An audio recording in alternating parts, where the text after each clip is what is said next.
Hello students, welcome to back math study Shedi Yadav. मैं शेदी यादव अपने YouTube channel math study में आपका फिर से स्वागत करता हूं।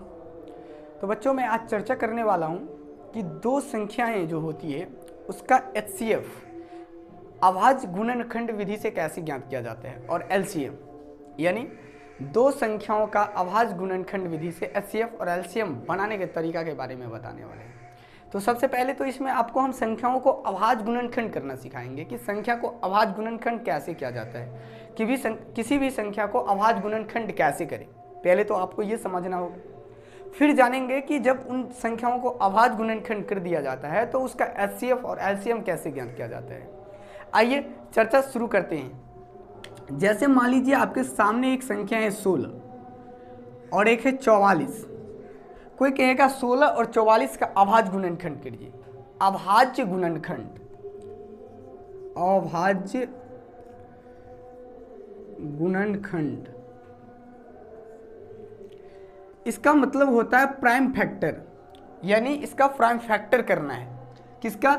16 का और 44 का। तो ये कैसे किया जाता है? तो 16 को अभाज्य संख्याओं के रूप में तोड़ेंगे और फिर उसको गुणनफल के रूप में लिख देंगे। जैसे अभाज्य संख्या होती क्या है? वे संख्या जो एक तथा स्वयं को छोड़कर किसी अन्य संख्या से विभाजित ना हो उसे अभाज्य संख्या कहते हैं। जैसे सबसे छोटी अभाज्य संख्या कहाँ से शुरू होती है? 2 से। 2, 3, 5, 7, फिर 9 नहीं है, 11। 9 क्यों नहीं है? बहुत सारे बच्चे को कन्फ्यूजन रहती है 9 में कि 9 अभाज्य है या नहीं है बच्चों, क्योंकि हमें पता है कि अभाज्य वही होगा जो एक तथा स्वयं को छोड़कर किसी अन्य संख्या से विभाजित नहीं होगा। लेकिन ये 9 1 और 9 के अलावा 3 से भी विभाजित होता है, इसलिए 9 अभाज्य संख्या नहीं है। अभाज्य कौन है? 2, 3, 5, 7, 11, इसके बाद 13, 15 भी नहीं है, 14 भी नहीं है, 16 नहीं है, 17, 19 आदि। यानी अभाज्य संख्या कहने का मतलब वे संख्याएं जो एक तथा स्वयं को छोड़कर किसी अन्य संख्या से विभाजित न हो उसे अभाज्य संख्या कहते हैं। एग्जाम्पल के लिए 2, 5, 7, 9 नहीं, 9 नहीं होगा, 11, 13, 17, 19, ये सारे के सारे क्या है? अभाज्य संख्या है। अब इसी संख्या के गुणनफल के रूप में यही सारी संख्या आएगी जिसको गुणनफल के रूप में लिख देंगे, वही अभाज्य गुणनखंड हो जाएगा। जैसे 16 को सबसे पहले कौन? सबसे छोटी अभाज्य संख्या से तोड़ेंगे, यानी 2 से। 2 को कितना बार पढ़ेंगे? 16 आएगा 8 बार। फिर 8 को 2 से तोड़ेंगे, 2 को कितना बार पढ़ेंगे? 8 आएगा 4 बार।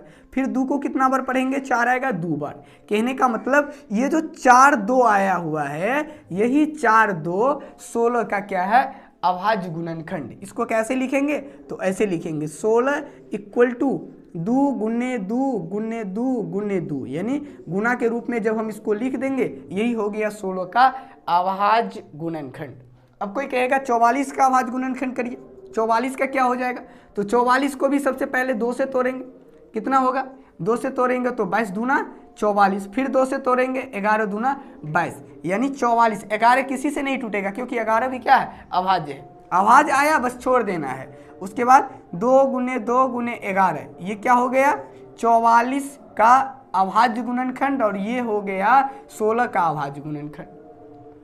कोई कहेगा 96 का अभाज्य गुणनखंड के बताइए। 96, 2 से ये संख्या भी टूटेगी, 2 चौके 8, 9 में से 8 जाएगा 1, 1 पे 6 16, 2 8 16, यानी 48 दूना 96। फिर 2 से 24 दूना 48, फिर 2 से 2 1 2, 2 दूना 4, 12 दूना 24, फिर 2 से 2 6 12, फिर 2 से 2 3 6, 3 क्या है? अभाज्य। तो 96 का अभाज्य गुणनखंड क्या निकल के आ गया? 1 2 3 4 5, 5 को 2 को गुना में लिख दीजिए, 2 गुने 2 गुने 2 गुने 2 गुने 2, 1 3, 1 3। अब गुना करिए, ये सारे संख्या को जब हम गुना करेंगे तो यही मिलेगा 96। 2 दूना 4, 4 दूना 8, 8 दूना 16, 16 दूना 32, 32 दिया 96। तो अभाज्य गुणनखंड आपको समझ में आ गई है कि किसी भी संख्या का अभाज्य गुणनखंड कैसे करेंगे। सबसे पहले सबसे छोटी अभाज्य संख्या से लगाएंगे, उसके बाद अगर उससे नहीं लग रहा है तो उससे थोड़ा बड़ा, उससे थोड़ा बड़ा, ऐसे करके प्रक्रिया को हम बढ़ाते रहते हैं। और अंत में जब देखेंगे कि लास्ट में अभाज्य संख्या आ गया, प्रक्रिया बंद कर देनी है। उस सारे संख्या को गुणनफल यानी गुना के रूप में लिख देना है, और गुना के रूप में लिख देंगे वही सारी संख्या उसका क्या हो जाएगा? अभाज्य गुणनखंड। अब ये जानेंगे कि ये जो 16 और 44 है, इसका जो अभाज्य गुणनखंड है, इसका एचसीएफ और एलसीएम कैसे निकाल देंगे। यहाँ से ये कैसे पता कर ले कि इसका HCF कितना है और LCM कितना है। बार बार पूछी जाने वाली बोर्ड में क्वेश्चन होती है, यानी बिहार बोर्ड में 2 मार्क्स में क्वेश्चन पूछी जाती है कि दिए गए दो संख्या 44 और 16 का अभाज्य गुणनखंड विधि से HCF और LCM बताइए।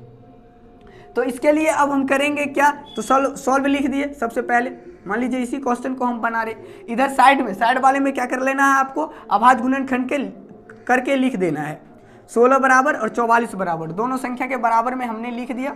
चलिए अब क्या करना है, तो इन दोनों में हमें मिलाना है कि कौन कौन सी संख्या मिल रही है। 16 और 44 के अभाज्य गुणनखंड में क्या क्या मिल रहा है। पहले तो ये 2 मिल रहा है, देख लीजिए, फिर एक 2 मिल रहा है। चलिए तो इसमें 2 मिल रही है और कुछ नहीं मिल रहा है, तो लिख देंगे चूंकि HCF 16,44 बराबर जो संख्या मिलेगा उस 2 जोड़ा में से एक संख्या को ले लेनी है।